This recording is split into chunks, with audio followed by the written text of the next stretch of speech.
Havendo número legal e invocando a Deus pela grandeza da pátria e a paz entre os homens, dou por aberta a sessão. Convido o nobre vereador Paulo Pinheiro para secretariar os trabalhos. Ata da 22ª Sessão Extraordinária de 29 de dezembro de 2011. Presidência dos senhores vereadores Jorge Felipe, presidente, e Marcelo Arar, a convite.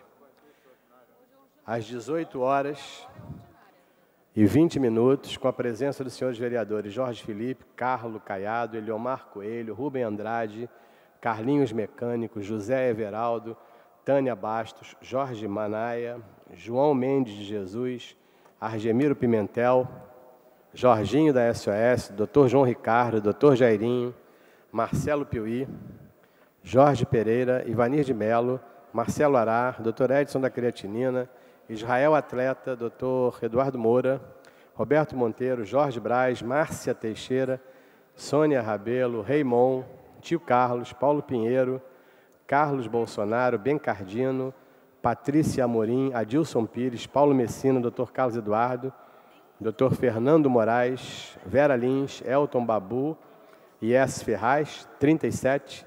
Assume a presidência o senhor vereador Jorge Felipe, presidente. Encerra a sessão às 18h27. Aprovada a ata, passa-se ao grande expediente. O primeiro orador inscrito é o nobre vereador Dr. Eduardo Moura, que dispõe de 10 minutos. Senhor presidente, doutor Ivanir de Melo, senhores vereadores, vereadoras, assessores, funcionários da casa, imprensa, telespectadores da TV Câmara. Hoje é um dia de muita alegria para mim. Nós ainda estamos comemorando uma cerimônia que realizamos ontem aqui na casa, às 18h30, início às 18h30, homenageando os casais que venceram o tempo e permaneceram juntos. É interessante como pouco se fala desses casais. Parecia até ontem que era algo em extinção. A gente ouve muito mais falar dos casais que não permanecem juntos do que aqueles que continuam com os seus parceiros, com as suas parceiras, com os seus filhos. Eu arriscaria dizer, parafraseando o nosso ex-presidente, que nunca, em nenhum momento, nós tivemos nesta casa uma homenagem que tocasse tanto as pessoas que estavam presentes, aos convidados e aos homenageados. Algumas coisas chamaram a nossa atenção e uma delas foi a homenagem que a confraria do Garoto, com o seu representante maior, que é o xerife, a sua banda, quando souberam que nós faríamos essa homenagem a esses casais, portanto, homenageando as famílias, eles se predispuseram a estar aqui conosco e nas escadarias da nossa casa, fizeram uma homenagem muito bonita para as pessoas, para esses casais, quando eles chegaram. Qual não foi a minha surpresa de ver a banda tocando a 9ª Sinfonia de Beethoven. Isso foi algo assim interessante. Eles entraram com a marcha nupcial, ouvindo a marcha nupcial. E esses casais, que mesmo com todas as turbulências dos tempos modernos, resistem aos problemas, superam as dificuldades e tornam-se exemplo para as novas gerações. E é esse exemplo que foi importante ontem nós constatarmos e eles se destacarem aqui com pessoas que ficaram tão felizes de receber essa homenagem que vieram até sem o seu cônjuge. Vieram só os maridos para receber a moção, ou veio só a esposa para receber a moção, de tão satisfeitos que ficaram. Casais com 61 anos de vida a dois, inclusive fizeram parte da mesa, que também estiveram aqui conosco e exemplificaram que isso é possível. Quando nós assistimos hoje aos programas de televisão, não todos, felizmente, mas alguns, eles procuram mostrar mais o que não dá certo do que o que dá certo. Esposo, esposa, filhos, marido, esposa, filhos, parece que é algo em desuso se nós nos deixarmos levar por esse tipo de mídia que não valoriza algo tão importante como é a família. O que é a sociedade se não tiver a família na sua base? O que é a sociedade se não tiver o casal fazendo com que seus filhos sejam educados?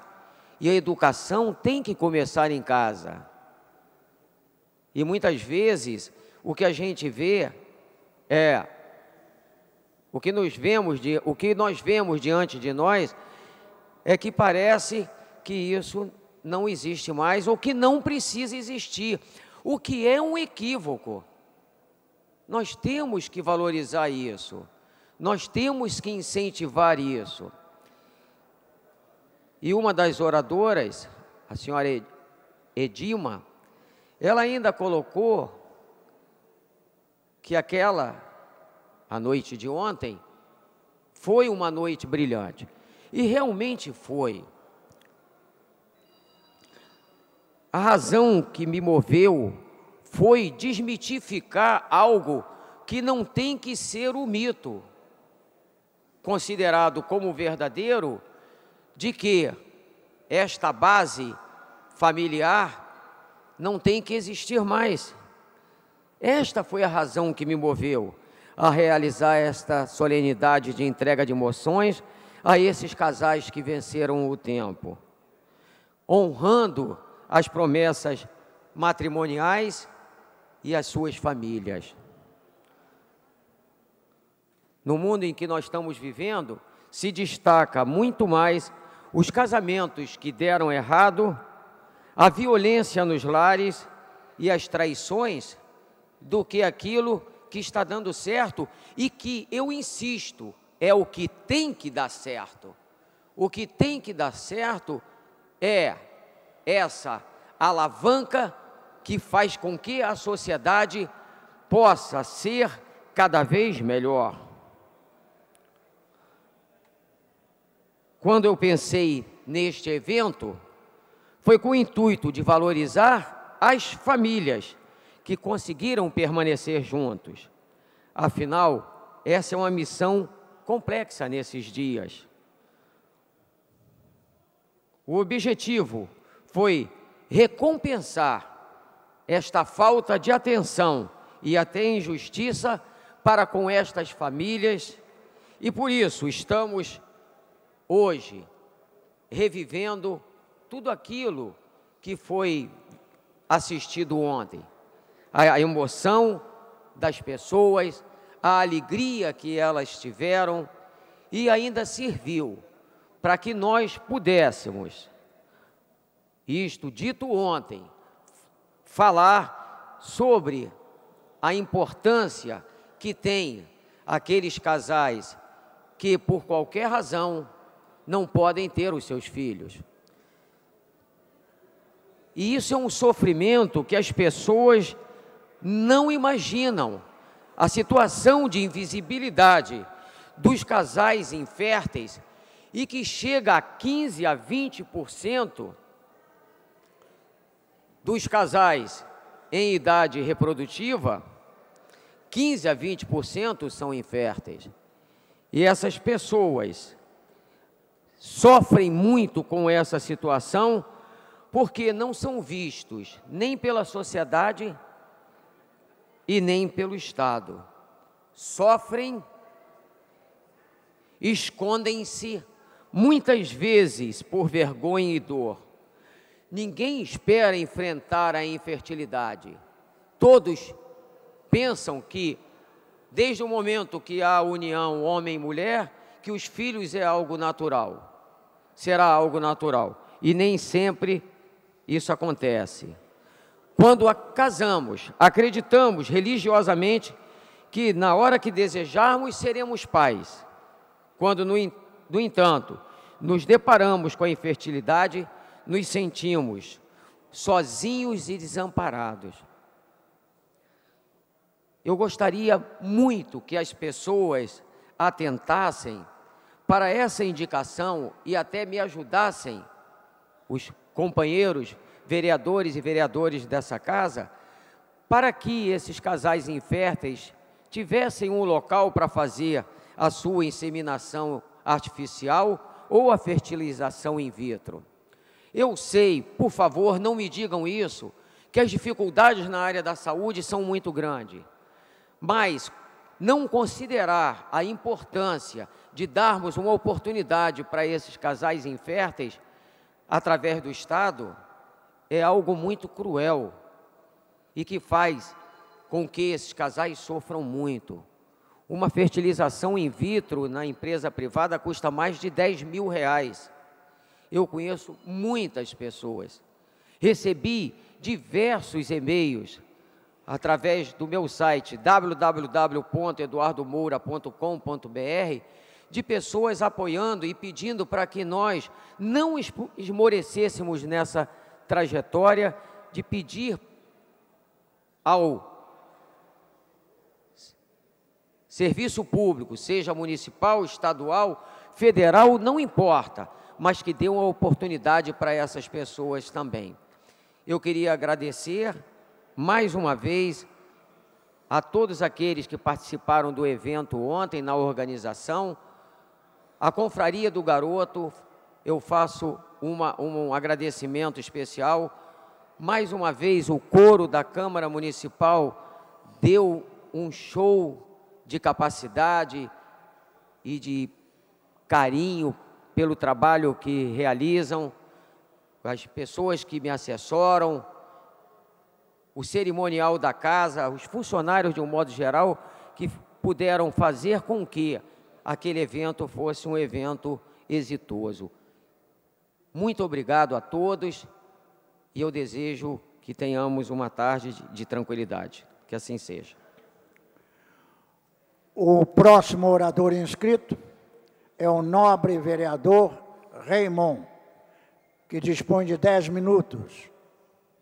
Senhor presidente, nobre vereador Dr. Ivanir de Mello, senhores vereadores presentes aqui no plenário da Câmara Municipal, assessoria, todos que nos acompanham nessa sessão de terça-feira, dia 4 de outubro. Eu venho a essa tribuna para dois assuntos. O primeiro, registrar que hoje, 4 de outubro, é dia de Francisco de Assis. Eu queria,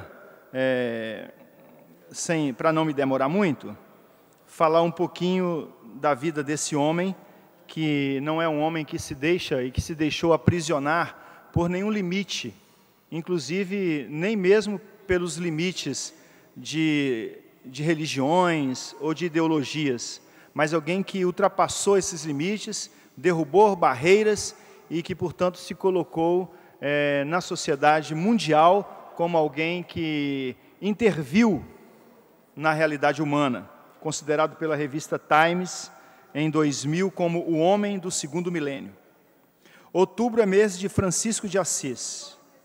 Quando o mundo caminha para uma rota de maior consumo e pela busca do poder, sua história é um alerta para nós que o temos como modelo. Era filho de um rico comerciante que poderia dar-lhe tudo o que quisesse. Seus amigos o queriam líder e rei de suas turbas. No entanto, preferiu uma riqueza diferente, um poder diferente. Escolheu dividir sua vida com os mais pobres, os leprosos, e fundou o movimento franciscano que apaixona a humanidade há 800 anos. Francisco e sua família, a família franciscana, são um belo exemplo para nós. Com ele aqui no Rio de Janeiro, queremos continuar empenhados na construção de uma política pública para a população em situação de rua.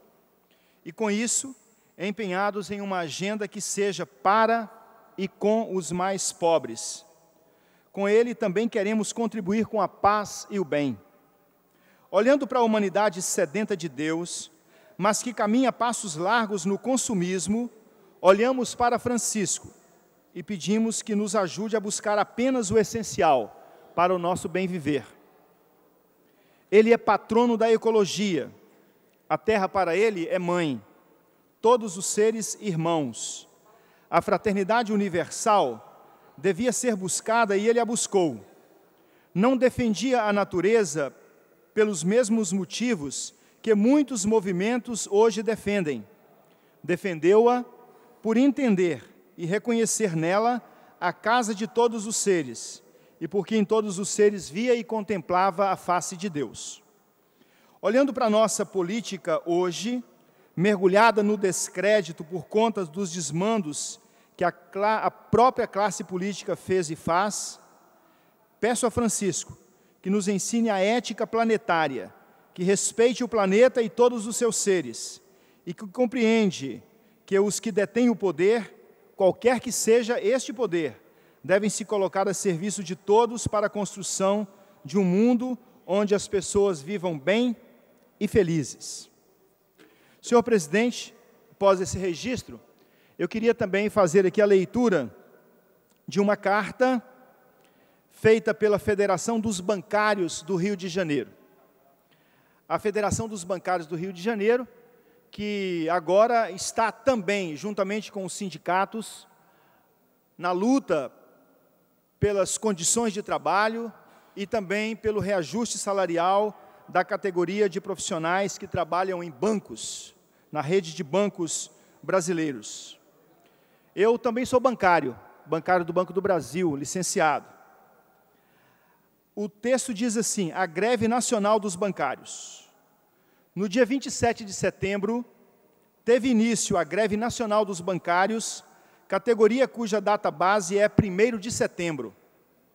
Desde agosto, quando formalizamos a entrega da minuta de reivindicações à FENABAN, foi estabelecido um calendário de negociações, cujo resultado não avançou no sentido do atendimento de nossas principais demandas, que são o aumento do piso nacional da categoria, reajuste salarial com aumento real de 5% e participação nos lucros, e resultados que levem em conta os ganhos extraordinários que todos os bancos públicos e privados em atividade no Brasil tiveram no último ano. O setor bancário é o mais lucrativo da economia nacional. Nos seus primeiros meses de 2011, a lucratividade atingiu a incrível marca de 27,4 bilhões de reais. Nem mesmo o setor de petróleo e gás teve um resultado tão espetacular. Entre janeiro e julho, o ganho do setor ficou em 21,9 bilhões de reais. Os resultados mostram que não tem ninguém capaz de tirar a boa vida dos bancos. A diferença entre a lucratividade deles com a de petróleo e gás, um dos setores que mais movimentam dinheiro no mundo, é de 5,5 bilhões de reais, valor que sequer é alcançado, por exemplo, pelo setor de telecomunicações. Todo esse dinheiro é conquistado às custas da exploração, seja do bancário obrigado a vender produtos e a extrapolar a jornada de trabalho por um salário de miséria, seja da população que paga os maiores juros do mundo e ainda tem que ficar esperta para não cair no conto do vigário e comprar gato por lebre. No dia 23 de setembro, ocorreu a última rodada de negociações entre o Comando Nacional dos Bancários e a FENABAN, que apresentou uma contraproposta de reajuste de 8%, sem alterar o valor e a forma de cálculo da participação nos lucros e resultados. Diante da intransigência por parte dos banqueiros, não restou à categoria bancária outra alternativa, senão decidir, em assembleias realizadas no dia 26 de setembro, pela greve nacional por tempo indeterminado. No curso da greve, que dura já 7 dias, os bancários foram vítimas de diversas tentativas patronais de inibir violentamente o movimento grevista, como a requisição da força policial na entrada dos locais de trabalho e a solicitação junto à Justiça de interditos proibitórios com o claro intuito de desrespeitar a lei de greve. Entendemos que os banqueiros podem, diante dos exorbitantes lucros obtidos pelos bancos, especialmente no último ano, atender integralmente a todas as reivindicações da categoria, garantindo o retorno ao trabalho de todos os grevistas imediatamente. No caso dos bancos federais, cujos representantes também participam da mesa única de negociação, temos a certeza de que não faltará sensibilidade aos seus dirigentes para, em sintonia com as políticas públicas federais levadas a cabo pelo Executivo, garantir o crescimento da renda dos trabalhadores bancários, mantendo o nível de consumo e crescimento econômico que tem impulsionado o desenvolvimento do país. Nosso empenho neste momento é pela reabertura imediata das negociações, com a apresentação por parte dos banqueiros de uma contraproposta que atenda às reivindicações da categoria e suspenda a greve nacional.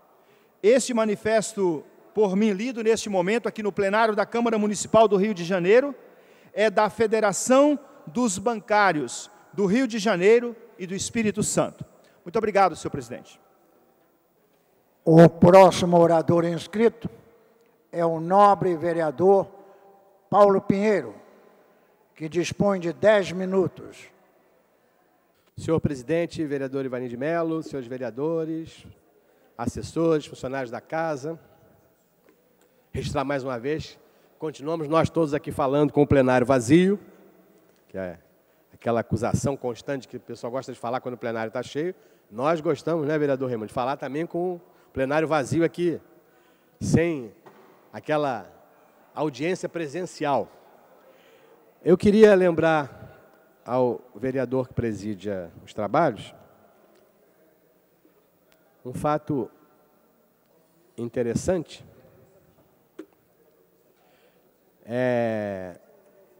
Ontem aconteceu uma audiência pública da Comissão de Orçamento, aqui no auditório da casa.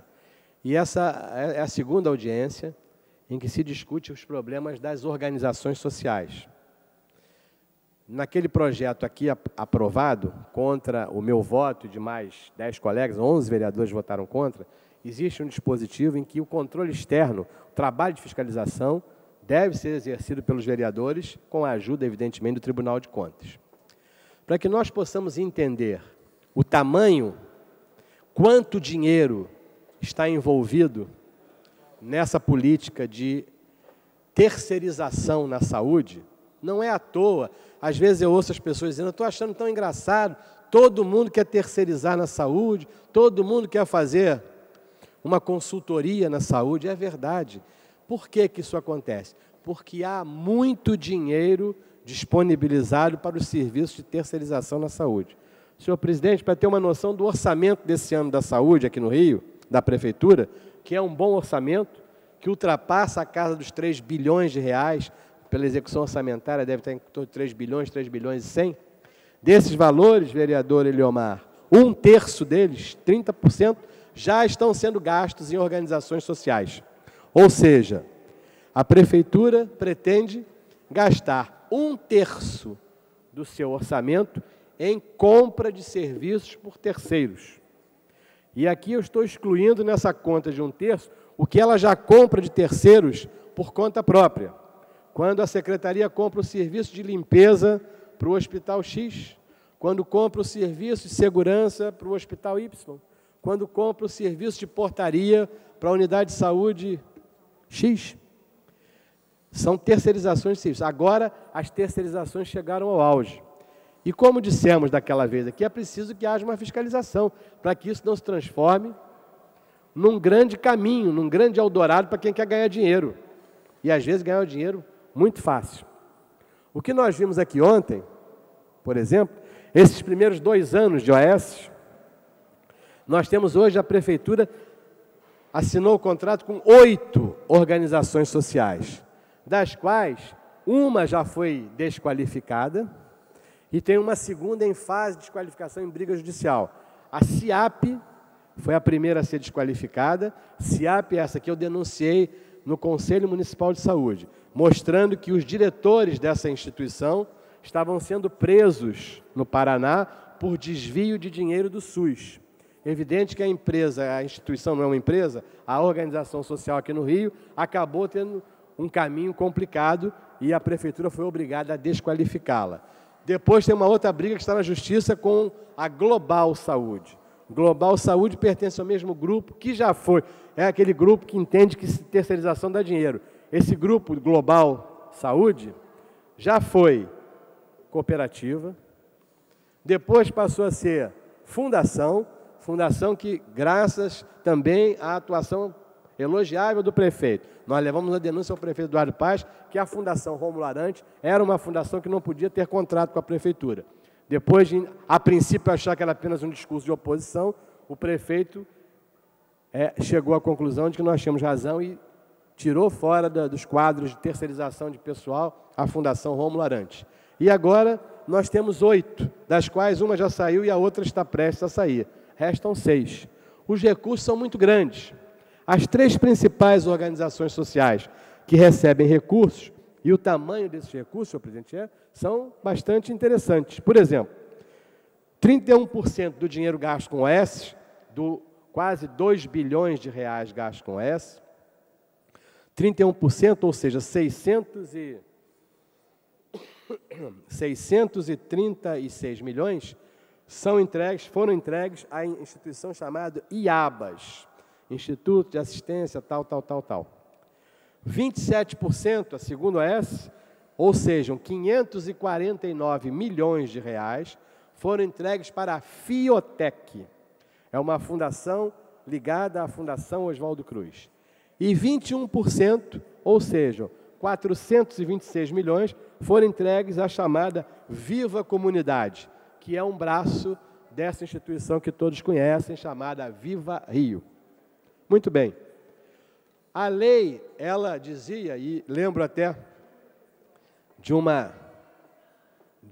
algumas palavras do vereador Tio Carlos, que está chegando aqui agora, ele dizia que votou a favor, mas que hoje estava arrependido do voto.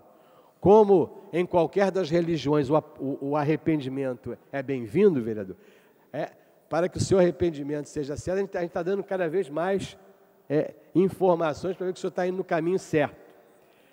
A OAS Viva Comunidade, que se apresentou aqui ontem, os senhores sabem que entre as determinações necessárias para que funcione uma organização social, nós temos a importância de ter um conselho administrativo e apresentou-se aqui ontem um conselho, alguns representantes que se diziam do conselho administrativo. Vejam, o vice-presidente da instituição que se apresentou aqui ontem, ele é o vice-presidente. Ele desconhecia o nome de seus colegas de reunião, ou seja, ele deve ter feito várias reuniões e deve ter feito com luz apagada, provavelmente sem som, porque ele não conhecia nenhum. Foi pedido a ele, a vereadora Andréia pediu a ele que dissesse para nós quem são os membros da diretoria dele, ele não sabia. E, pasme, os outros 2 representantes que vieram também não sabiam. A Viva Comunidade não sabia disso, mas soube claramente cometer duas graves irregularidades que já foram colocadas no levantamento que nós pedimos ao Tribunal de Contas. Eu pedi uma investigação especial, uma auditoria nos contratos da Prefeitura com todas as OS do Rio. E uma das primeiras a ser realizada, já me foi entregue, foi a realizada com o Viva Comunidade. Pois vejam, senhor presidente, nós pegamos dinheiro público, 1/3 do orçamento, mais de quase 2 bilhões de reais. 1.497. Pegamos esse dinheiro e entregamos a instituições que vão usar esse dinheiro público sob o nosso teórico controle. Veja o que fez uma delas. Pegou o dinheiro, R$190 mil, que é pouco em relação ao contrato, mas é bastante razoável para contratar uma consultoria. Contratar uma consultoria, cujo consultor transformou aquela consultoria numa empresa jurídica, e essa empresa jurídica estava proibida em São Paulo de receber dinheiro público, porque havia uma ação de improbidade administrativa lá em São Paulo contra essa empresa. E aí o Viva Comunidade, que não sabia fazer outras coisas, mas isso sabia fazer com muita tranquilidade, e fez isso com muita tranquilidade. O Tribunal de Contas está cobrando da Secretaria Municipal de Saúde, que o Viva Comunidade devolva este dinheiro. Mais complicado ainda, a mesma instituição resolveu fazer uma obra na sede privada, na sede da Rua do Russell, do Viva Comunidade, funciona na sede do Viva Rio. Eles resolveram fazer uma obra de adaptação, ou seja, pegou o dinheiro público, fez uma obra numa entidade privada. O que vai acontecer quando esse contrato acabar? A Prefeitura vai ficar com aquele prédio? A Prefeitura vai ficar com as benfeitorias que ali foram feitas? O Tribunal de Contas também está pedindo à Secretaria que cobre esses recursos de volta. Mais grave do que isso, a compra de serviços. Sempre disseram aqui que a Prefeitura e o Estado em geral é um mau comprador, e com as OS ele seria um bom regulador do sistema, o que parece não aconteceu. O Tribunal de Contas, nas suas primeiras avaliações, mostram para nós claramente que na compra de serviços continuados, limpeza, segurança, manutenção, portaria, o governo fazendo licitação, que esse aqui era o grande segredo das OS. A OS contrata a empresa de segurança, a empresa de portaria, sem licitação. Pula por cima da 866. O que aconteceu? Começaram a ser cotejados os valores comprados. E vimos que a Prefeitura, na Zona Oeste do Rio, pagou por um porteiro, por mês, R$ 1.200, enquanto que a Viva Comunidade contratou uma empresa sem licitação, como pode fazer, e pagou R$ 2.900, mais do que 2 porteiros por um. Ou seja, qual é a vantagem que nós temos em pegar o dinheiro público, entregar para um terceiro para comprar um quarto, que vai comprar mais caro do que a Prefeitura compra fazendo licitação? Alguma coisa de estranho está nisso. E esses são dados, não são opinião minha, são dados do Tribunal de Contas. Vimos uma série de irregularidades cometidas por essas instituições, mais irregularidades ainda, porque os conselhos técnicos de avaliação, os CTAs, que são órgãos da Prefeitura, que deveriam fiscalizar isso, em muitos dos casos, quem está fiscalizando é o Tribunal de Contas, um ano depois do fato já ter acontecido. Por isso, é muito importante que a Comissão de Orçamento continue ouvindo as OS, para que a gente entenda o que está acontecendo. Nós temos um caso que está na Justiça com a outra OS, com a Fiotec, que teve aqui ontem, que é uma burla, na nossa opinião, em relação à legislação. Hoje, há um contrato que ainda que não está no Tribunal de Contas, um contrato assinado entre a Prefeitura e a Fiotec, colocando médicos nos 4 hospitais da cidade, Souza Aguiar, Miguel Couto, Salgado Filho e Lourenço Jorge. Esses médicos, nós não sabíamos, ontem soubemos, pela própria Fiotec, que não são da organização social. É a Fiotec 2, a Fiotec Fundação, contratando mão de obra, sem concurso público, pelo regime CLT.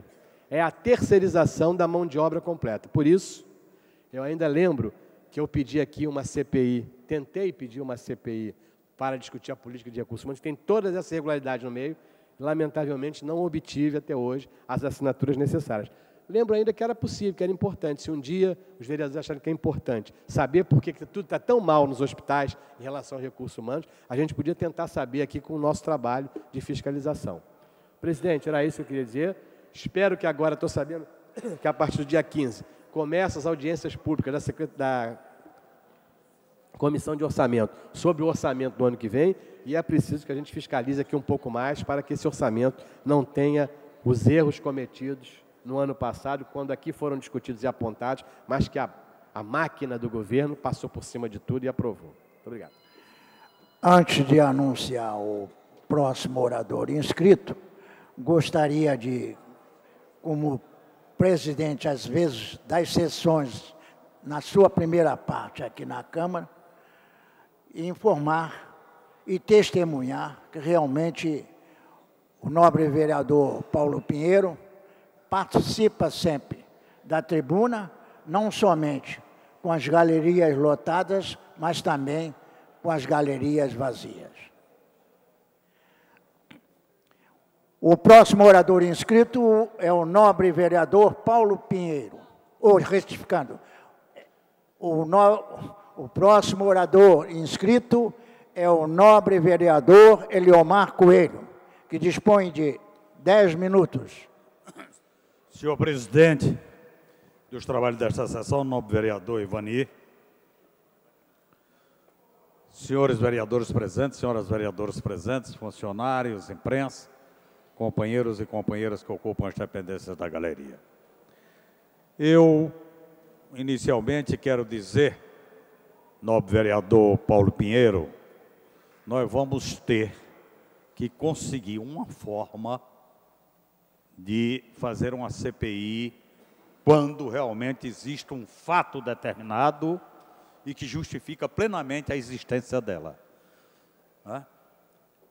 É inadmissível que o vereador, que tem como funções principais exatamente elaboração legislativa e fiscalização do Executivo, e para fiscalizar o Executivo, a Comissão Parlamentar de Inquérito é um dos instrumentos de maior eficácia. Portanto, é uma prerrogativa nossa, como legislador da cidade do Rio de Janeiro, solicitar, pedir a instalação de uma Comissão Parlamentar de Inquérito e este pedido ser acolhido, a não ser quando realmente ele não for justificado. Mas, sendo justificado, ele tem que ser. É claro que o alcaide Eduardo Paes, que construiu uma maioria da forma mais indecente, como pode se construir uma maioria no parlamento, essa que é a verdade, entendeu? Então ele faz o que quer e entende aqui na casa, desrespeita a casa permanentemente, quebrando inclusive aquela relação que deve existir de forma civilizada entre um legislativo e o poder legislativo e o poder executivo. Lamentavelmente, ele só faz isso por causa disso. E também só faz isso porque alguma coisa existe. Como eu sempre falo, debaixo deste angu tem muito siri. Porque senão, se é um executivo cujas ações possa ser tornada pública, porque são ações exatamente do poder público, então entendo eu, que ações nesse sentido é para atender ao interesse público. Então, se você faz isso, automaticamente não há por que você negar qualquer informação. Aliás, por exemplo, eu estou com 3 requerimentos de informação sem respostas. Também, a gente, vamos ver, senão ele não tem o direito de cassar o meu mandato. Só quem tem o direito de cassar o mandato do vereador ou é o plenário desta casa, ou então o eleitorado. O ano que vem, por exemplo, é a oportunidade que existirá para isto por parte do cidadão, da cidadã, moradores da cidade do Rio de Janeiro. Mas o prefeito não tem esta prerrogativa, ele não tem este poder. Mas ele tem feito isto com quem não se submete, com quem não se agacha exatamente para ele. que é o que a maioria dos vereadores desta casa, da forma mais indecente possível, faz, demonstrando nenhum compromisso, nem com a cidade, nem com a defesa de uma condição melhor de vida para quem mora nela. Eu quero falar exatamente sobre uma matéria publicada hoje, de página inteira, no jornal O Globo, sobre a Vila Autódromo. Eu acompanho a história da Vila Autódromo há muitos anos. Os moradores da Vila Autódromo, eles possuem um título que é direito de uso real, que equivale a um título de propriedade. Eles possuem esse título por 90, eles têm esse direito garantido por 99 anos. E agora, que aí não é por conta das Olimpíadas, não é por conta da Copa, é por conta de uma exigência do mercado imobiliário que quer, de todas as formas, de todas as maneiras, expulsar aquele pessoal daquela área. É um absurdo que você não vê em lugar nenhum. E ainda tem cara de pau para chegar e dizer que vai fazer isto. Exatamente por conta de necessidades para acolher esses mega eventos, inclusive seguindo o modelo Barcelona, o que, ao afirmar isto, comete uma grande mentira. Barcelona não foi assim que a coisa aconteceu. E aí eu queria dizer o seguinte: em Barcelona, essa história começou com a eleição do primeiro prefeito, depois da morte de Franco, em 1975, e as primeiras eleições na Espanha, 1978. Então foi eleito um prefeito socialista, um cidadão, um político socialista, pertencendo ao Partido Socialista Espanhol, catalão. Pois bem, de acordo com suas convicções, a primeira coisa que ele faz é colocar em prática políticas que tenham como objetivo a redução das desigualdades sociais em Barcelona. Isso em 1978. E colocou realmente em prática. E fez, inclusive, reassentamentos de pessoas que moravam em áreas equivalentes às nossas favelas, mas o reassentamento que ele fez foi seguindo aquilo que nós chamamos chave a chave. Quer dizer, o cidadão que estava residindo no determinado local, que seria transferido para outro local, ele receberia a chave do lugar onde ele iria morar e entregava a chave de onde ele estava residindo. É o que se chama chave a chave. Então, pessoas que moravam em áreas degradadas, realmente subnormais, sem nenhuma condição de subsistência e sem ter, inclusive, propriedade, sem ter nenhum instrumento que lhes garantisse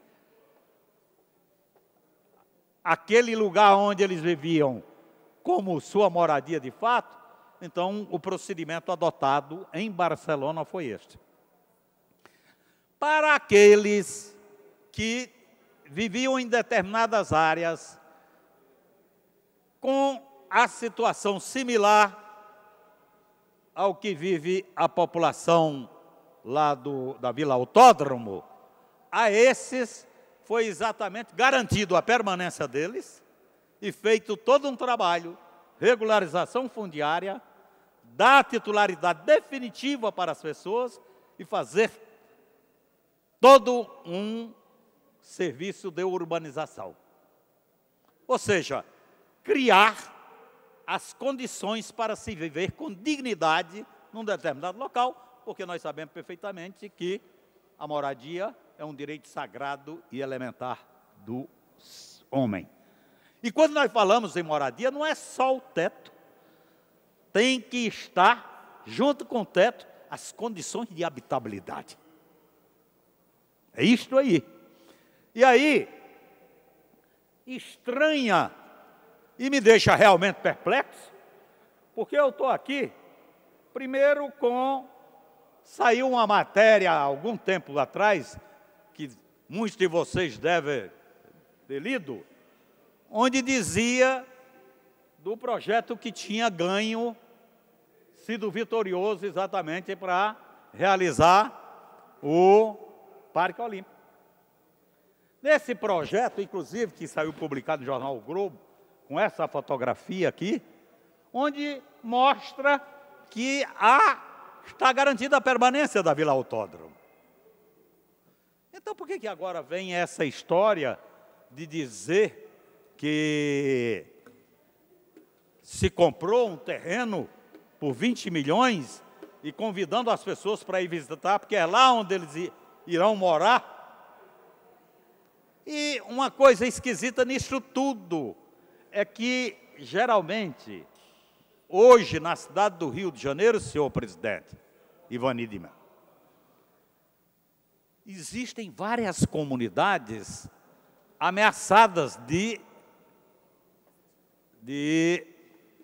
exatamente de serem colocadas num outro lugar.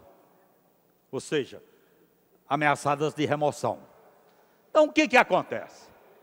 Se o executivo é sabedor de que determinadas áreas da cidade, em determinadas áreas da cidade, irão existir remoções, então por que o executivo não faz reuniões com os moradores, exatamente para fazer uma exposição das suas pretensões como poder executivo?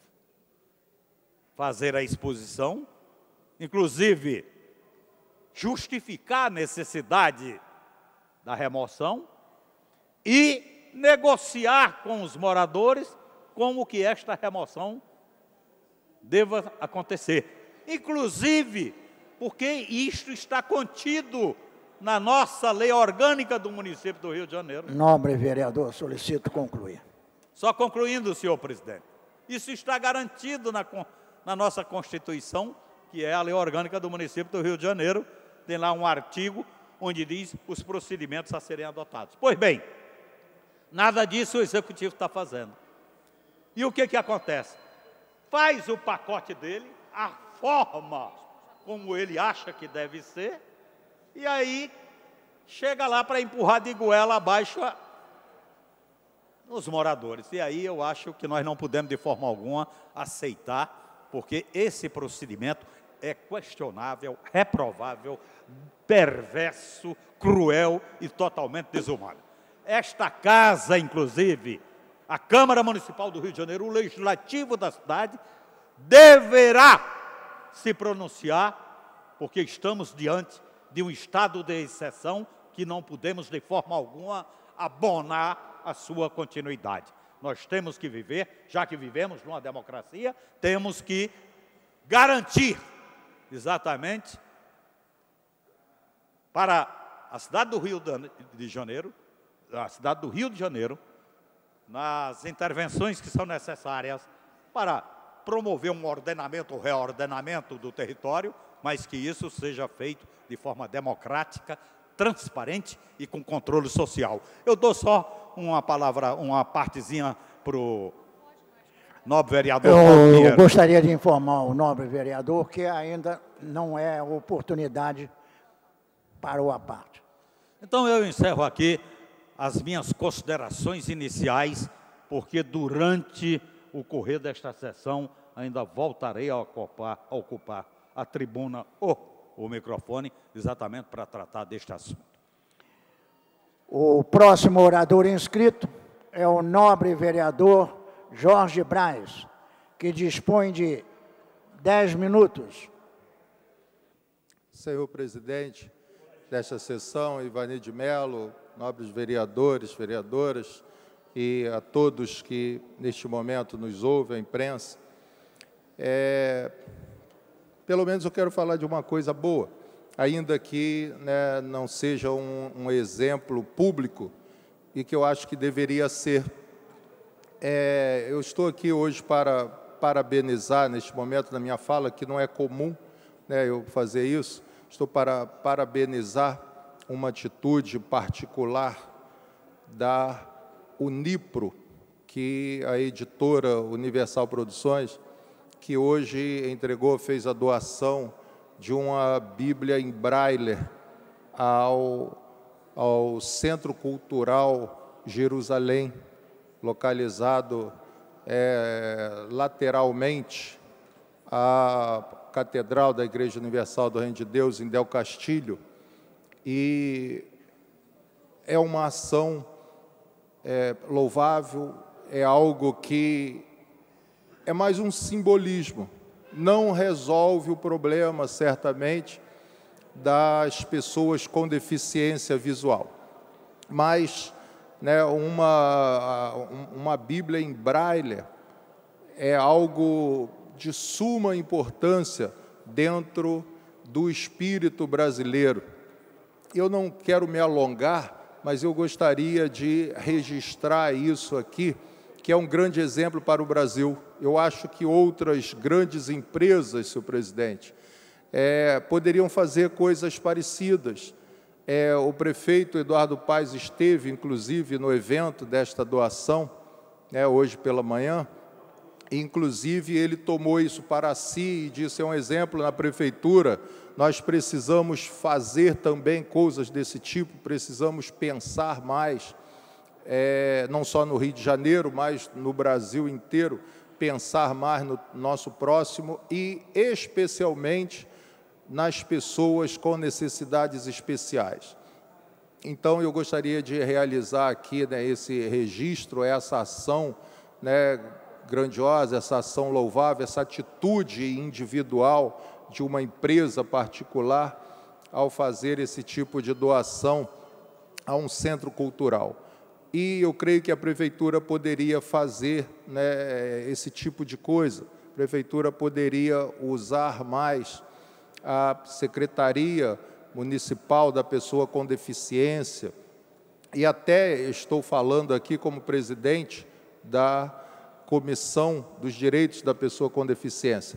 A prefeitura poderia investir um pouco mais do dinheiro, graças a Deus o município está tendo dinheiro hoje como nunca, poderia pensar mais nas pessoas com deficiências e tomar como exemplo ato como este que a Unipro realizou.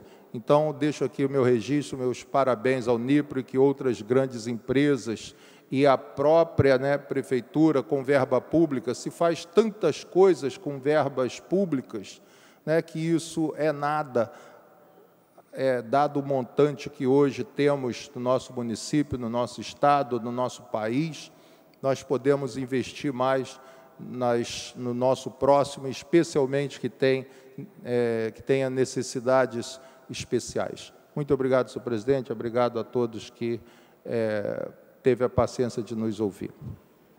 O próximo orador inscrito é o nobre vereador Tio Carlos, que dispõe de 10 minutos. Boa tarde, senhor presidente, boa tarde a todos os presentes. Primeiro, eu queria, na minha fala, parabenizar o que aconteceu em nossa cidade através de uma iniciativa privada, é claro, da Dream Factory, né, a empresa que é dirigida pelo senhor Roberto Medina, em função do Rock in Rio. Temos que olhar o que deu certo e também o que deu errado. O que deu certo estive presente em alguns dias e vi a juventude e aí até outras gerações envolvidas em shows, onde o ambiente era um ambiente de extrema alegria, confraternização.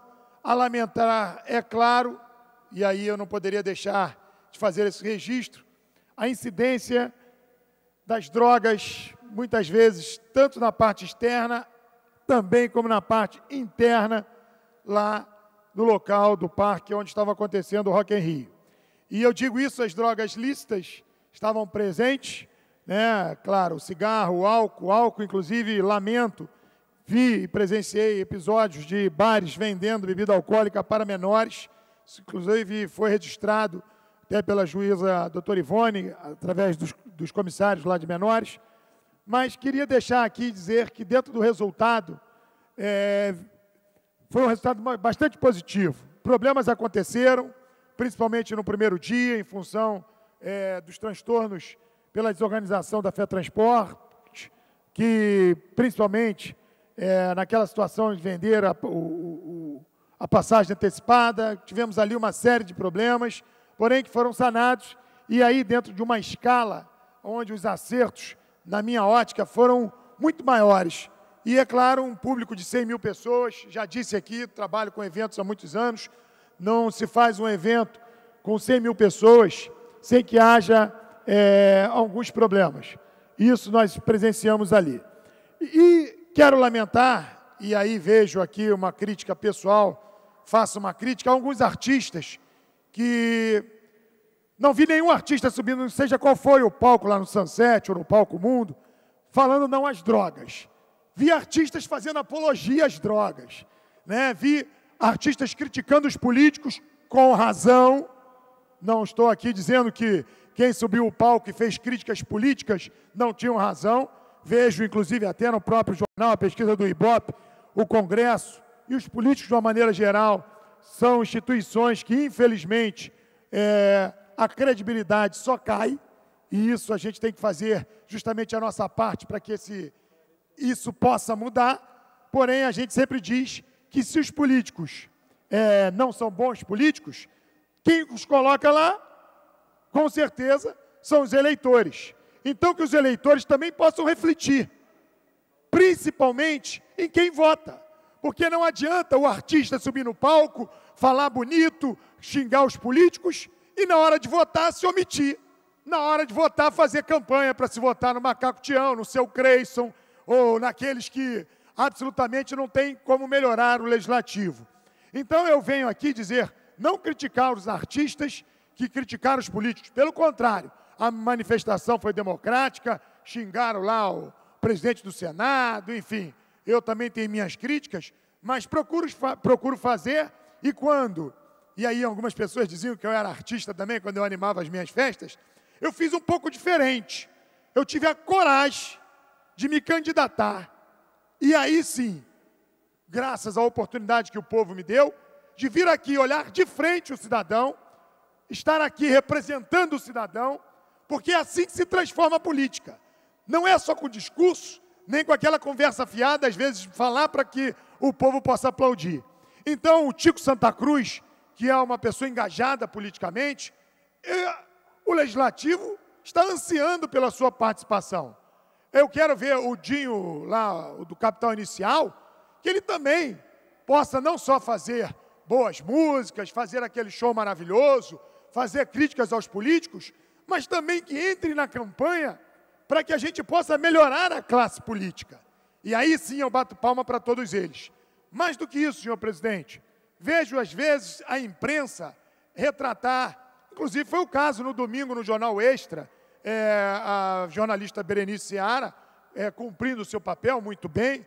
De qualquer maneira, tem alguns erros aí, a matéria é equivocada, nós só temos 51 vereadores, e ela citou 52, ela, claro, cita a falta de quórum, acho importante, e venho aqui me batendo não só, já estive no presidente, como Vossa Excelência que está presidindo essa sessão sabe, e nós não queremos, e aí, vereador, meu companheiro, doutor Ivanir de Mello, não quero que ela diga que eu, desde que assumi o meu mandato, nunca faltei um dia, eu não faço mais que a minha obrigação, isso faz parte da política. A gente sabe que a política está aqui. As pessoas sabem e nos cobram para trabalhar, não é favor nenhum. Então, não é objeto de reportagem dizer, o doutor Ivani nunca faltou, o tio Carlos, o Paulo Pinheiro, isso aí não vem ao caso. Mas dizer, e aí sim, cumprir o papel de dizer e informar que infelizmente não temos quórum suficiente para as sessões desta casa, acho importante, acho relevante, mas acho que aqueles que criticam a política precisam fazer mais do que só criticar também. Precisa tomar uma posição mais cidadã. Nós temos aí um movimento no Facebook, aí nas redes sociais, a favor da moralização da política, contra essa vergonha que é a falta de entendimento que nós precisamos punir aqueles políticos que realmente são ficha suja, mas nós não podemos ficar apenas no discurso. E a maior forma e a melhor forma de se fazer isso é aqueles que criticam a política tomarem uma posição um pouco mais cidadã. Será que o senhor que está criticando a política tem acompanhado aquele cidadão que recebeu o seu voto na eleição? Ou será que aquele que critica vota e depois não sabe e não acompanha mais nada? Isso acontece e é por isso que eu fico um pouco preocupado. Então eu queria aqui dar satisfação e volto a dizer que a reportagem feita pelo Jornal Extra, pela matéria que fala exatamente da falta de quórum, que sirva de alerta aos companheiros vereadores. Ano que vem é um ano eleitoral, é importante que cada um faça aqui, nesta casa, como nas casas legislativas, o que é devido, o que é sua função fazer. Então, nesse sentido, eu quero que também aqueles que criticam acompanhem quem trabalha, quem faz exatamente da oportunidade de ter um mandato público para que possa realmente efetivar o seu trabalho. Então, eu queria fazer esse tipo de colocação. Queria chamar a atenção, o nobre companheiro Paulo Pinheiro falou que eu fiz uma análise que quando aqui esteve para votar o projeto das OS, eu votei favoravelmente.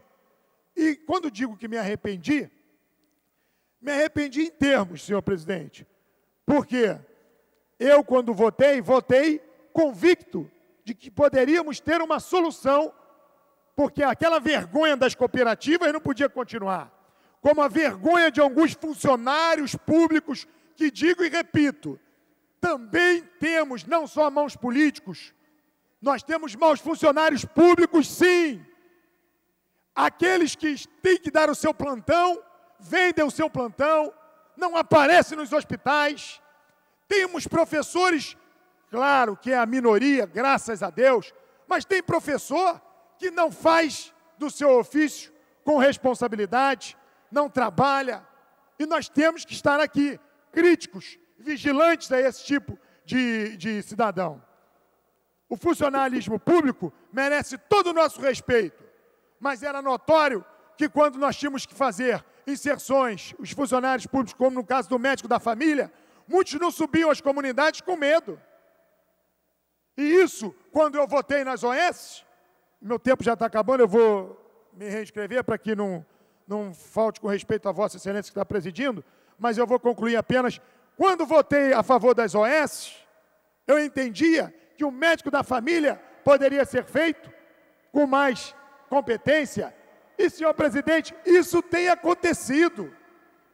Nós temos OS que estão realmente mostrando seus resultados.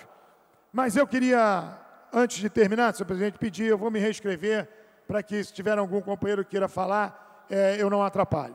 Então, obrigado, senhor presidente, vou voltar a me reescrever.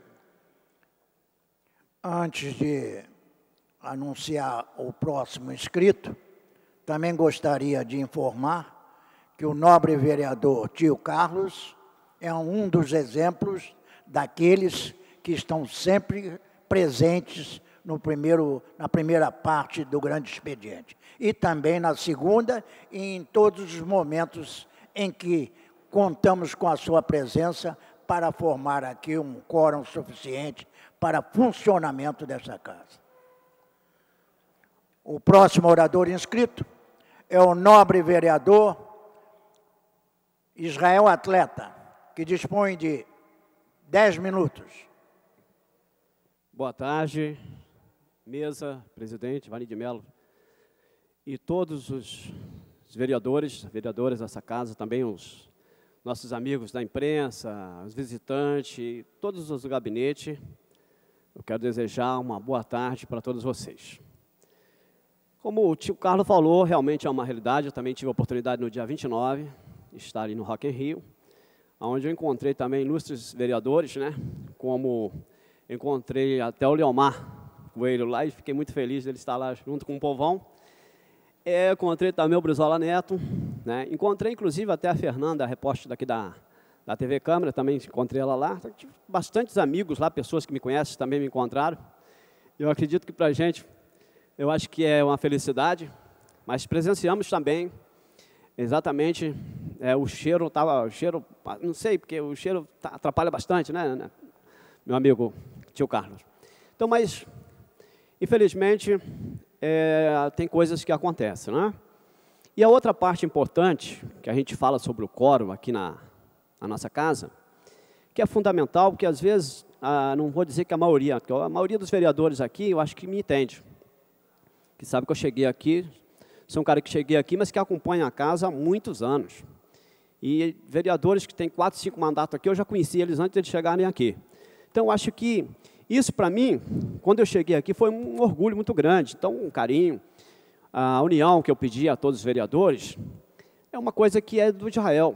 Então, eu acho que, quando as pessoas, às vezes, não me interpretem mal, assim, no momento, que até reconheço, às vezes, que quando eu vou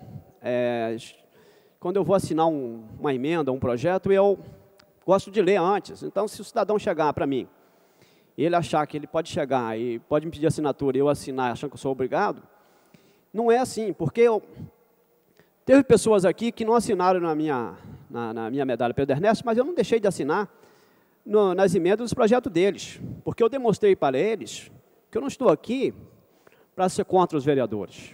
Então, eu acho que também eu tenho que ter a maioria aqui, da forma que cada um venha a respeitar uns aos outros. Então, a parte de quórum é fundamental. Respeito do Poder Executivo, né? É uma outra coisa que nós, vereadores, temos que nos unir mais. Porque o papel de um vereador, que muitos, talvez, se sabe, às vezes finge que não sabe, é legislar. Então, eu acho que o papel do vereador é mais a preocupação dele estar aqui para votar, ser votado e fazer as leis. Quando o vereador chega aqui e dá a assinatura dele e some, e não deixa acontecer o quórum, isso significa que ele está pensando só nele. Aí vai para as ruas, começa a fazer a sua propaganda particular, enquanto está esquecendo a casa que elegeu, que sabe qual é o papel. Então, nós, vereadores, nós temos que estar andando pelas ruas, conversando, ouvindo e também observando esses que, de repente, tentam abafar. E, às vezes, chama a gente de bobo, porque é muito fácil. Uma pessoa que não conhece a outra não deve nunca julgar. Porque eu acredito assim, todos nós que estamos aqui, nós chegamos aqui porque nós temos capacidade. E não sei quem me acompanhou na minha trajetória, que até algumas pessoas tinham até uma preocupação comigo, que eu sou formado em locução de rádio, e hoje eu faço jornalismo exatamente, que é uma coisa que eu gosto. Que apesar de eu ser ligado ao esporte, de ser ainda até hoje o número 1 do Rio em longa distância, que eu corri a média de 55 km por dia, e corri a região sudeste, né? Não foi de bicicleta, foi a pé. E a bicicleta foi um meio de transporte onde eu consegui fazer a minha campanha. E através dessa campanha, que em cada esquina eu fazia um discurso. Então o meu discurso era muito direcionado às pessoas nas ruas. Então, a minha forma de discurso é exatamente essa, é conversar com as pessoas nas ruas, procurar saber. A última pesquisa, hoje mesmo eu passei por uma experiência, que inclusive o meu projeto que está entrando agora, para entrar também mais um projeto, que é mais uma preocupação, que eu não sei que no dia 30 de março eu saio da casa e eu, como qualquer vereador, estou preocupado aqui com a reeleição. Mas nem por isso eu estou deixando de vir a casa. Eu acho assim, o projeto é que a gente que anda nas ruas, que a gente vê as pessoas, e a gente passa por alguns constrangimentos, a gente traz isso em prática para essa casa. E esse último projeto agora, no momento que está aqui, é aquele projeto do chamado assim, marketing, propaganda e marketing. Não sei, quem fez ou quem faz propaganda e marketing sabe muito bem disso. Se você vê um valor de R$ 3,99, a maioria das pessoas vão pagar pensando que está pagando R$ 3,00, enquanto está pagando R$ 4,00. E ali, a maioria não te dá o troco de 1 centavo. Eu cheguei num mercado, que eu não vou dizer o nome, que eu não quero fazer a propaganda, que eu tive a capacidade de pedir o troco, como hoje também no posto de gasolina eu pedi. Eu tinha um troco de 6 centavos, que eu pedi para colocar R$ 10 de gás, e o cidadão me coloca R$ 9,94. O que acontece? Eu pedi o troco, ele me deu 5 centavos. Eu falei, está errado, me deu o troco. Não é porque a pessoa está fazendo aquilo para querer aparecer, ou está dizendo que é muquirana, como o pessoal diz. Não, é porque eu, como parlamentar, eu tenho que começar a corrigir isso na rua. E o projeto que eu cheguei dentro do mercado e comecei a fazer as perguntas a alguns clientes, está certo, o que você entende como esse valor? Quando eu cheguei no final desse mercado também, eu comprei um pacote de fralda e no final eu pedi 1 centavo de troco. 1 centavo de troco está no meu bolso. Então, eu acho assim, o nosso projeto ele fala exatamente sobre isso. R$ 3,99. O certo é que a gente venha corrigir. Eu não quero que amanhã ou depois o meu parceiro aqui da casa venha achar que é inconstitucional. Ele não pode ser inconstitucional de forma que ele traz constrangimento ao freguês quando chega numa casa. Que é assim que eles conseguem enganar milhões de pessoas. Porque 1 milhão de 1 centavo, eu quero que vocês façam a conta e vejam. Esse é um projeto que não pode ser chamado de inconstitucional, certo? A gente quer parabenizar também, agora, aqui na casa, que nós temos agora, é o PROCON municipal, né? Isso que está aqui na direção do vereador Jorginho do SOS, como os outros que já se encontram aqui, como quando eu cheguei aqui já estava o tio Carlos, né, com adolescente, com as crianças e adolescentes, que isso é muito importante. Uma coisa que eu também acho importantíssimo, o trabalho que o tio Carlos faz é fundamental, que é um trabalho muito ligado ao meu, que é o trabalho de esporte, né? Porque quando a gente está fazendo investimento no esporte, a gente está tirando -1 da rua, e é -1 que vai com certeza ser viciado. Eu estou falando para vocês em relação quando eu corri para São Paulo, eu não pensava num copo de cerveja, tá? Eu pensava no suco de laranja, uma água de coco. Então, o próprio organismo pede ao atleta uma boa alimentação. Então, é fundamental o investimento na área do esporte, no incentivo à prática de esporte, no incentivo ao meio ambiente, em tudo que é bom para a população, para os nossos filhos, para os nossos netos. Nós, parlamentares, somos responsáveis nesta casa. A casa, que é o legislativo do municipal, é muito importante, muitas pessoas acham que isso aqui é o cargo mais baixo. É o cargo, posso dizer, mais importante, que é onde nós estamos ligados diretamente ao povo na rua, é onde nós estamos podendo fazer as nossas cobranças ao prefeito. Então, eu acredito que não existe cargo melhor para quem quer trabalhar do que ser vereador. Então, quem não quer trabalhar e não quer ser vereador, dê a vaga para outro. Muito obrigado. A presidência gostaria também de informar que a falta de quórum não tem acontecido na primeira parte do grande expediente, e sim na segunda parte, quando há necessidade da presença e votação de 26 senhores vereadores. Portanto, o que aconteceu da redução da necessidade de 16 vereadores presentes, 17, retificando, 17 vereadores presentes na primeira parte do expediente, passando para 7, é claro que foi útil para esta casa. Portanto, eu gostaria de informar que a falta de quórum determinada e acontecido aqui nesta casa tem acontecido exatamente na segunda parte do grande expediente. Não havendo mais orador inscrito, a palavra fica franqueada. Com a palavra franqueada, o nobre vereador Tio Carlos. Obrigado, senhor presidente. Só para concluir, eu vinha falando exatamente das questões das OS, das organizações sociais. Quando votei convicto e tendo o entendimento de que poderia ter avanços na questão principalmente da saúde. E também, no caso aqui, quando votamos, fizemos as emendas para que as OS não pudessem prejudicar aqueles funcionários públicos que já estavam trabalhando nas unidades antigas. Então, no momento votei, houve até uma série de manifestações contrárias, enfim. E, praticamente, 2 anos com as OS, eu posso dizer que, infelizmente, acreditei que os avanços seriam maiores. Por isso, quando disse ao vereador Paulo Pinheiro, que sou réu confesso, eu entendia que precisávamos, principalmente na questão da saúde, termos resultados melhores. Quando eu digo isso, senhor presidente, eu digo embasado em experiências que eu estou tendo. Eu faço do meu mandato, sempre que posso, faço visitas às unidades de saúde e tenho visto um caos tremendo, senhor presidente. Como no caso do Hospital Lourenço Jorge, que eu já disse aqui algumas vezes, aquela unidade vive, claro, em função do fechamento do Hospital Pedro II, enfim, nós temos ali o que de pior, infelizmente, um cidadão que procura o serviço público pode ter. Volto a dizer, procurar culpados, não sei se é a direção, se é a gestão, acredito até que não, porque quando estive lá, conversei com a diretora que lá estava presente, quer dizer, o diretor também não pôde me receber, mas eu estive lá com o vereador Paulo Pinheiro, fiz essa visita, já estive lá em outras ocasiões, como também estive nas maternidades. E o quadro é muito preocupante.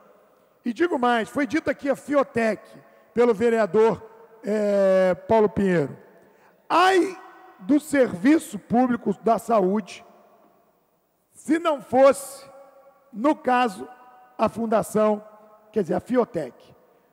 Porque a contratação via Fiotec é que está dando, pelo menos, condição, senhor presidente, de poder se atender à população.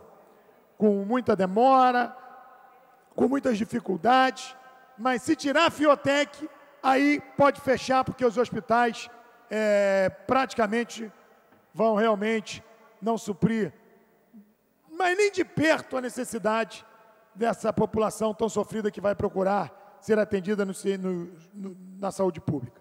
Então, eu quero dizer que as OS não estão funcionando como eu imaginava.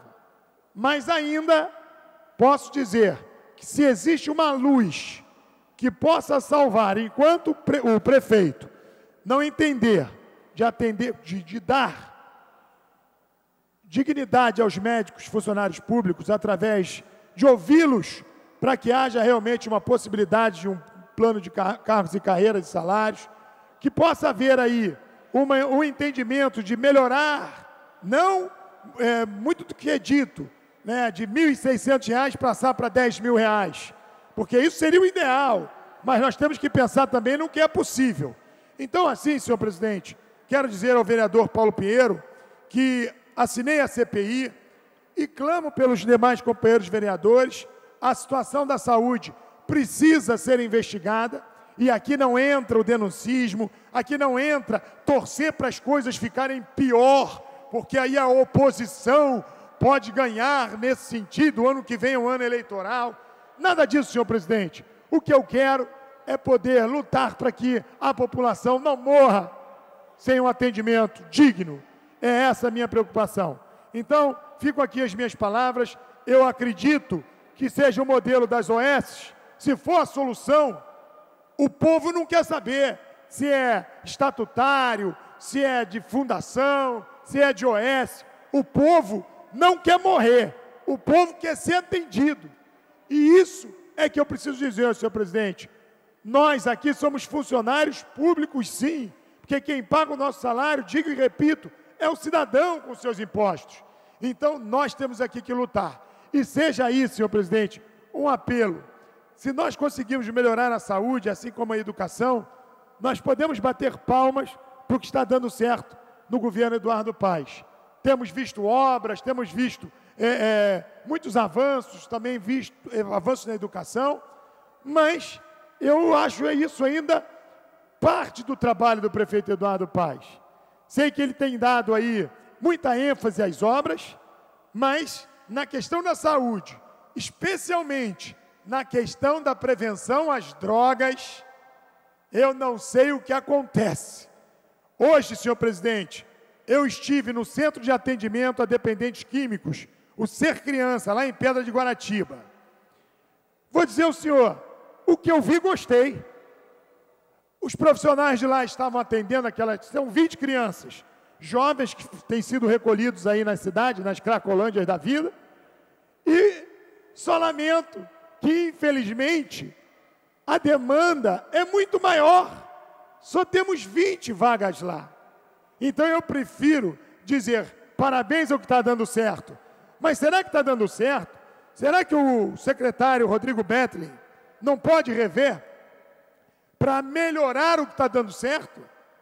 Estive também, senhor presidente, no Centro de Atendimento de Dependência Química, Bezerra de Menezes, e o doutor Manuel Filomeno, lá em Guaratiba.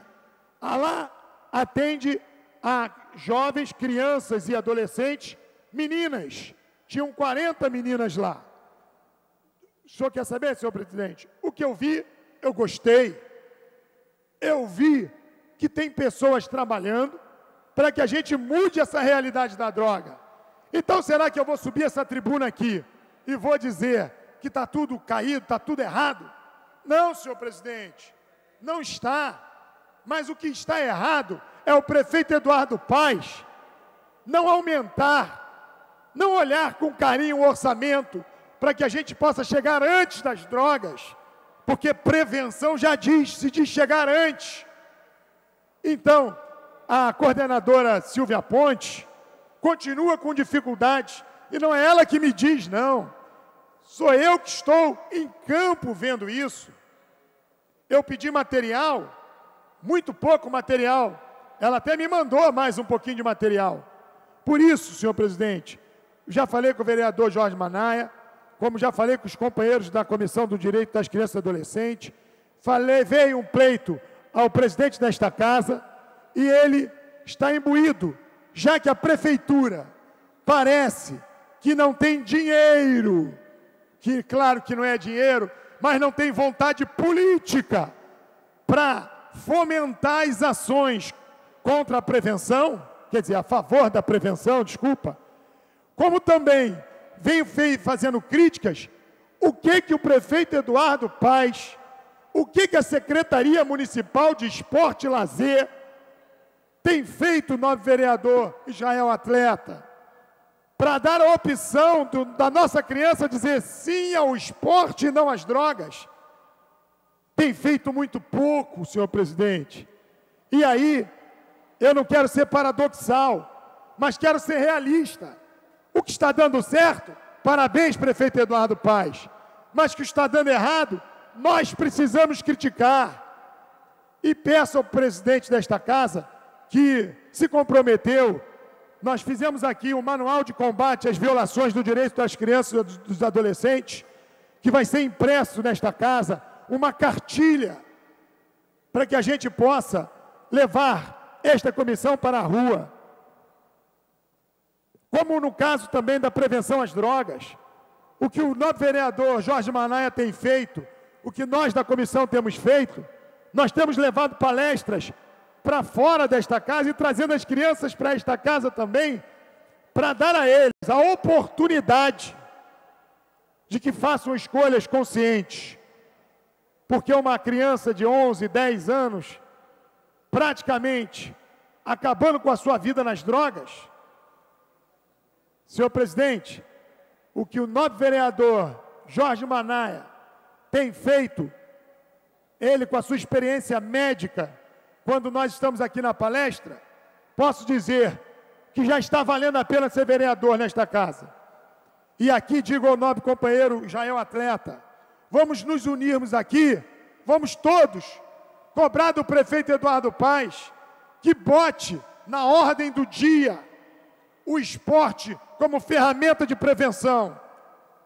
E aqui quero concluir a minha fala, senhor presidente, dizendo exatamente o seguinte: quando os artistas pedem paz, e normalmente é na Zona Sul, normalmente é na Vieira Soto, bota aquela bandeira branca pedindo paz, eles também têm que fazer o seguinte: diga não às drogas, porque quem usa drogas fomenta a violência.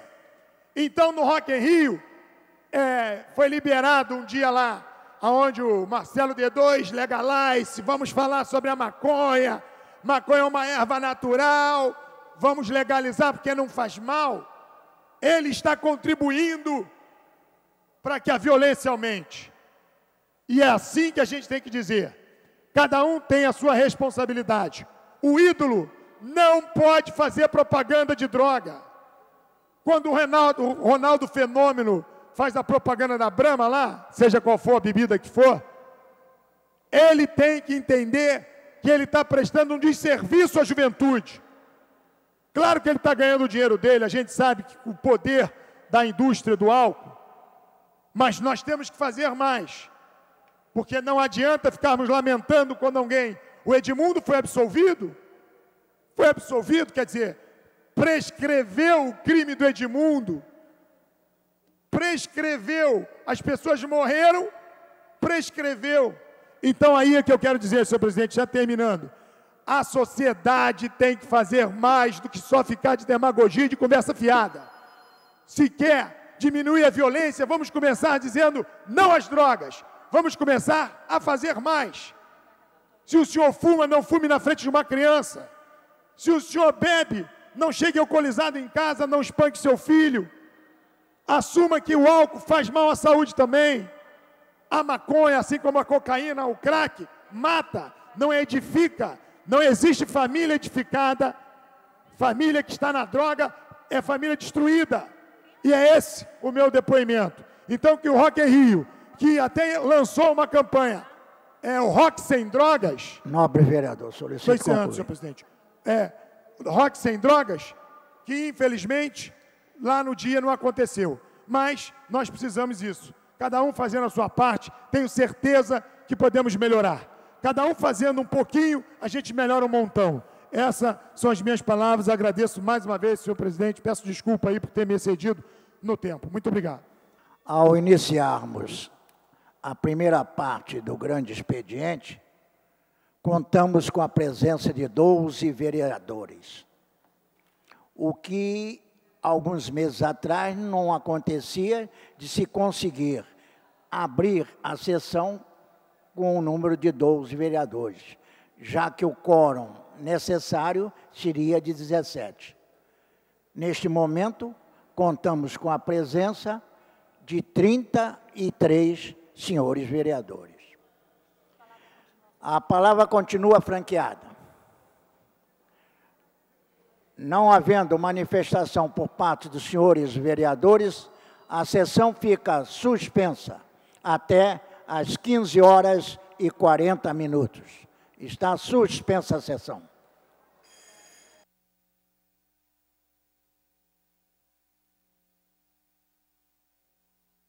O tempo destinado ao grande expediente passa-se ao prolongamento. A mesa dará ciência das proposições recebidas. A presidência solicita aos senhores vereadores que encontram-se em seus gabinetes para que venham ao plenário. Vamos iniciar a ordem do dia.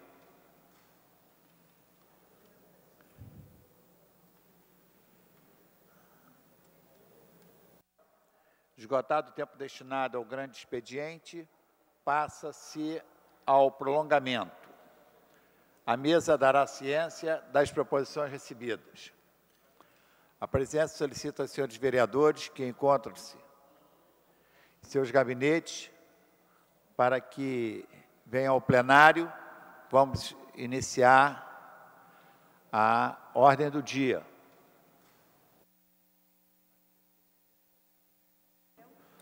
Com a palavra o vereador Paulo Pinheiro. Senhor presidente, queria comunicar oficialmente, conforme está no Diário Oficial de hoje, na página 6, a minha entrada oficial para o partido, para o PSOL, conforme está publicado no Diário Oficial de hoje. E aproveito, junto com o vereador Tio Carlos, para solicitar verificação nominal. Requerimento número 1428/2011, de autoria da senhora vereadora Márcia Teixeira, que requer a mesa diretora na forma regimental que seja constituída a comissão especial, composta de 5 membros, no prazo de 180 dias, com a finalidade de verificar fornecimento de alimentos vencidos ou sem procedência em unidades hospitalares no município do Rio de Janeiro.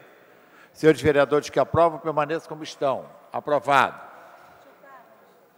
Senhor presidente, eu gostaria de solicitar verificação nominal, por favor. Solicitada a votação nominal pelo nobre vereador Tio Carlos. E Paulo Pinheiro.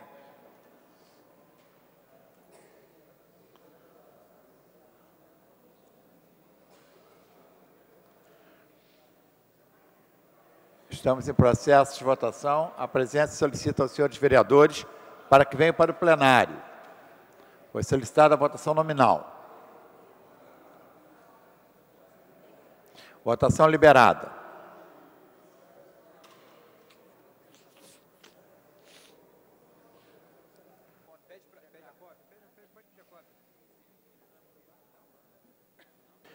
Enquanto está em processo de votação, fazer uma sugestão para que amanhã possamos fazer uma sessão extraordinária. Se os vereadores concordarem.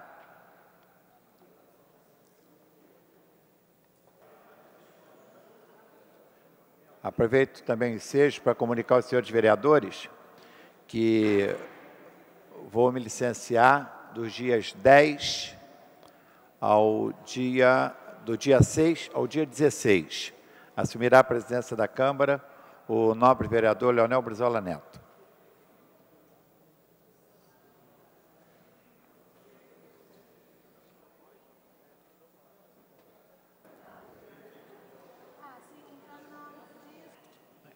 Senhor presidente, Pois não. apenas para comunicar que o nosso colega vereador Edson da Creatinina está num congresso no Pará de transplante e não vai poder comparecer justificadamente nem hoje nem amanhã, nas sessões de hoje e amanhã. Muito obrigada. Justificada a ausência do nobre vereador Edson da Creatinina. A presidência vai encerrar a votação. Encerrada a votação. Votaram sim 7 senhores vereadores, não nenhum. Impedido regimentalmente de votar o presidente, a presidência consigna o voto dos vereadores Sônia Rabelo e Roberto Monteiro e Márcia Teixeira. Dessa forma, perfazendo total de 10 votos sim e impedido regimentalmente de votar o presidente. Total de presente, 11 senhores vereadores, não há quórum para prosseguimento do trabalho. A presidência, antes de encerrar a presente sessão, convoca a sessão ordinária para amanhã, às 14 horas. E propõe aos senhores vereadores, se for do consentimento de todos, amanhã realizarmos uma sessão extraordinária, de forma que possamos começar com o processo de votação a partir das 14 horas e 30 minutos. Está encerrada a sessão.